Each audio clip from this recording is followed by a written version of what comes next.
So this is my third video, and I'm trying to do one every day, as of right now, just to get the juices flowing.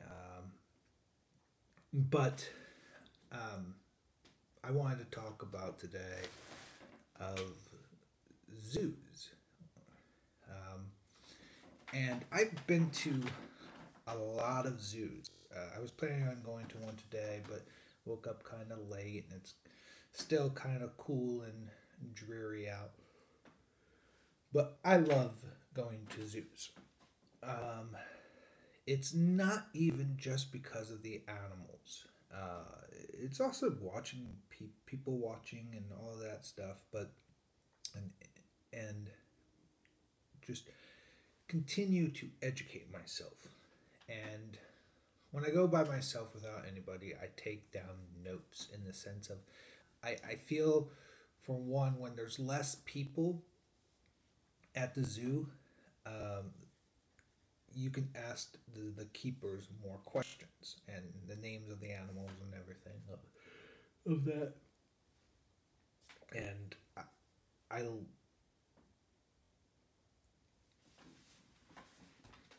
I don't know what the best thing to say of this argument is, but there's a lot of people who believe zoos are horrible for animals or put in cages.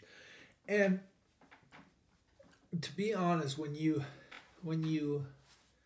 place the balance of them living in the wild and living in zoos, a lot of the animals, in some ways, in the zoos are spoiled, and they not spoiled, but they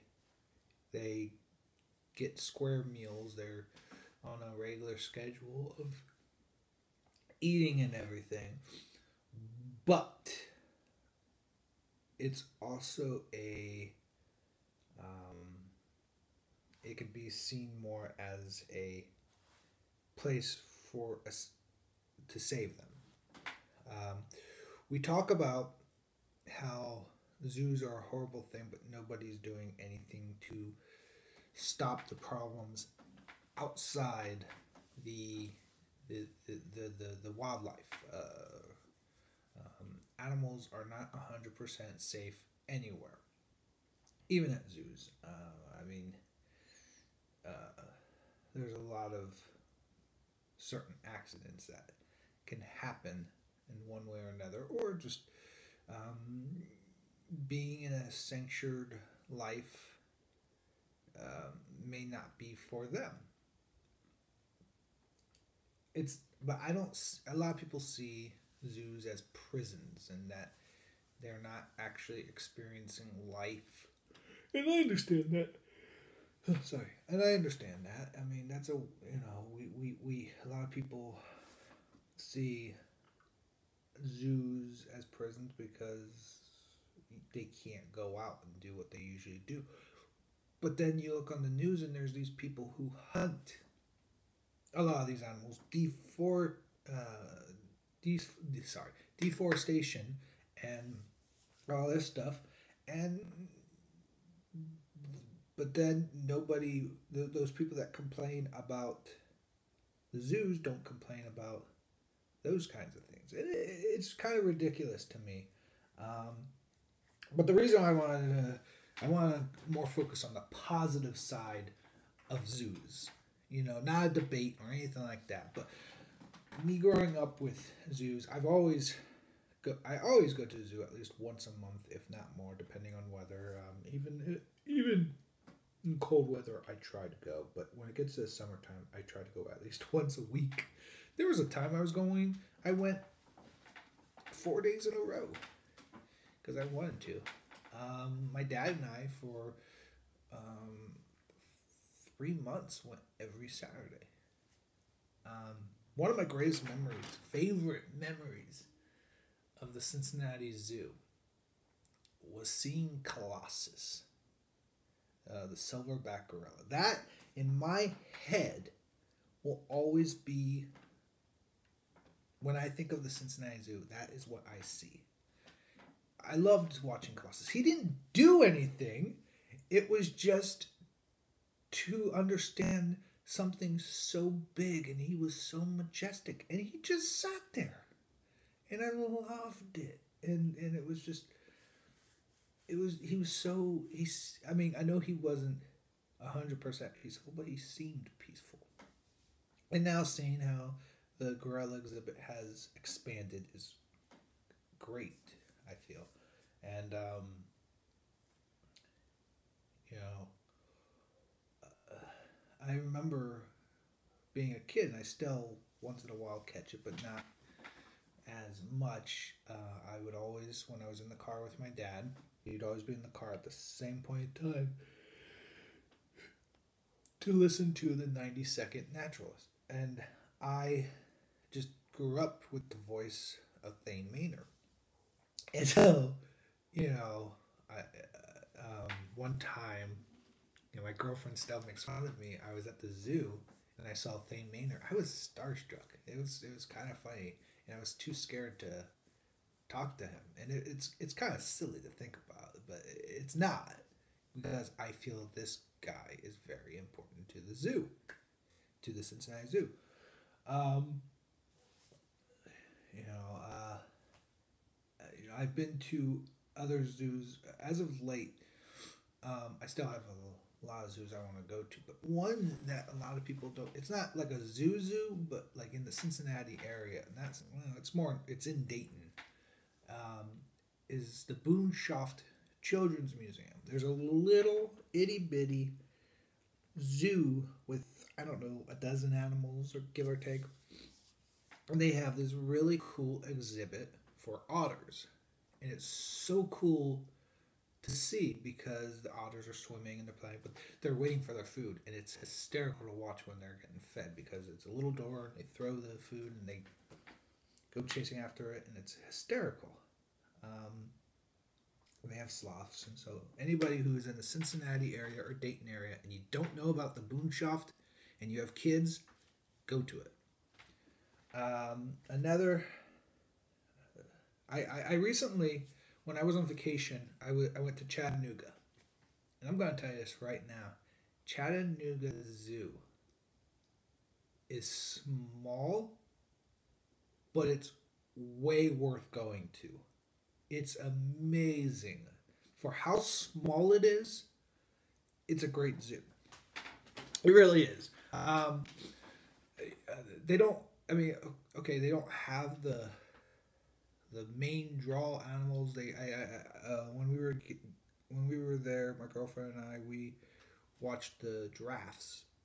I mean, we didn't watch the giraffes. We watched them um, building for the new giraffe exhibit. Sorry, brain. And I think they have the giraffes now, of course. Um, but the Chattanooga Zoo, if you ever go to Chattanooga, which I think that is a underrated place to go to Chattanooga. And not just the zoo, but just Chattanooga in general. It's such a cool place because they have a great aquarium. I will talk about aquariums another time. I won't focus just on aquariums. I'm just going to focus on zoos. We went to the Atlanta Zoo also, which is a phenomenal zoo itself. Honestly, I can't right now pinpoint any zoos that I feel are a bad zoo. Now, I know that there probably are some underwhelming zoos, but it's just kind of fun to watch animals and watch people and but the thing that always gets on my nerves are the people who are so uneducated on animals. I remember when the white lions at the Cincinnati Zoo um, were first brought to the Cincinnati Zoo, and they didn't have their manes. They were these little itty bitty things. And this woman, and before at that exhibit they had white tigers, but everywhere there was about the white lions. And this woman says, "Oh, those are white tigers. They don't get their stripes until they're older." And I'm like, I don't know how old I was, and I just went, does she not notice all the signs that says white lions, white lions, white lions? But this is not the only. I mean, but it kind of feels weird to say something to someone because um, you don't want to seem like you're an ass. Sorry, but you don't want to. You don't want to be like hoity-toity. But I've gotten to the point where if I hear kids talking or mainly adults talking, I do try to correct them on certain things. Um, and I love one time when I'm at the cougar exhibit, people are like, I wonder what the names, I wonder if it's a boy or a girl. And I'm like, they're brothers. They're like, yeah, I really wonder. They're brothers. and they don't pay attention or anything like that. And, but there's a lot that people should go to when it comes to these the zoo, the Cincinnati Zoo. It doesn't really matter. Even oh my God, I completely forgot to talk about the Indianapolis Zoo. Indianapolis Zoo. A lot of people say Indianapolis Zoo is not that great. If you live in Cincinnati, it's an hour and a half drive from where I am, and I'm gonna tell you, it's worth going to for two reasons. They have a dolphin show, which honestly is really good, and it's a really good teaching process of why it is very important for places like Indiana or even Ohio to be careful of what you do here, because it would affect the the lifestyle of a dolphin in the ocean because of the rivers, and it's true.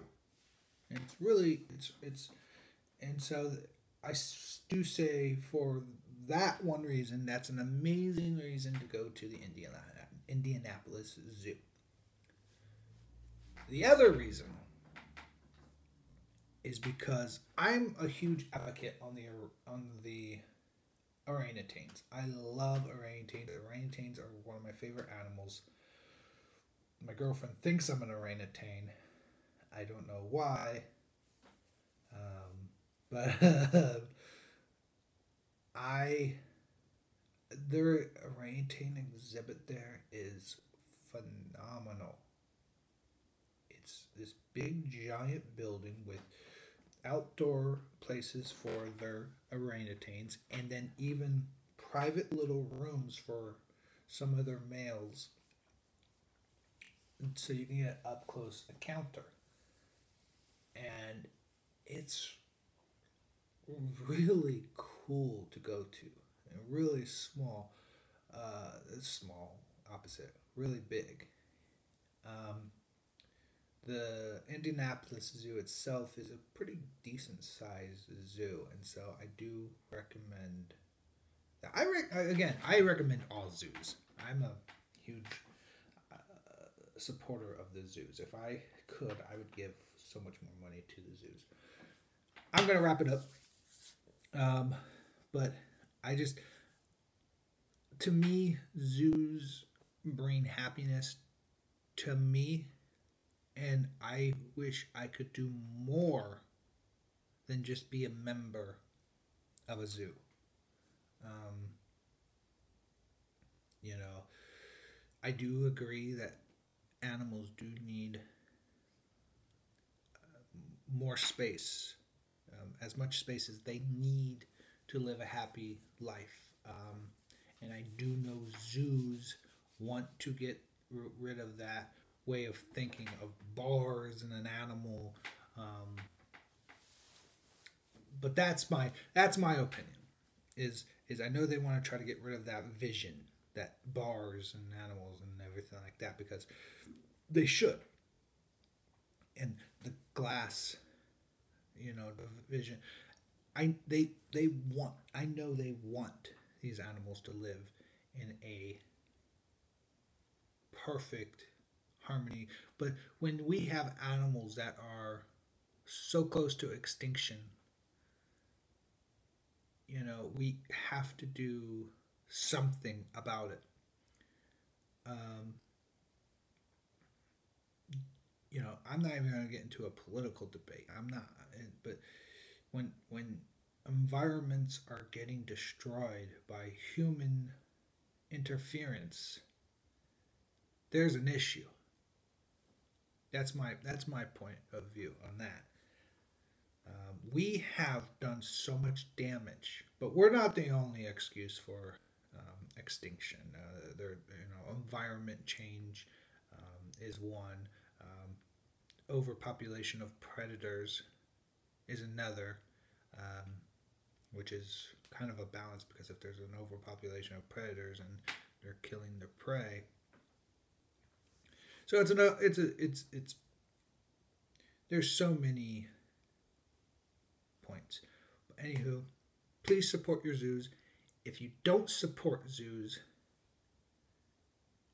don't. I mean, of all the other choices that there are, circuses and experiments on animals and all of that, zoos are completely the safest transaction from trying to get them to a safe, healthy way of living, to hope to get them back into the wildlife. If we can just change the wildlife now, we need to.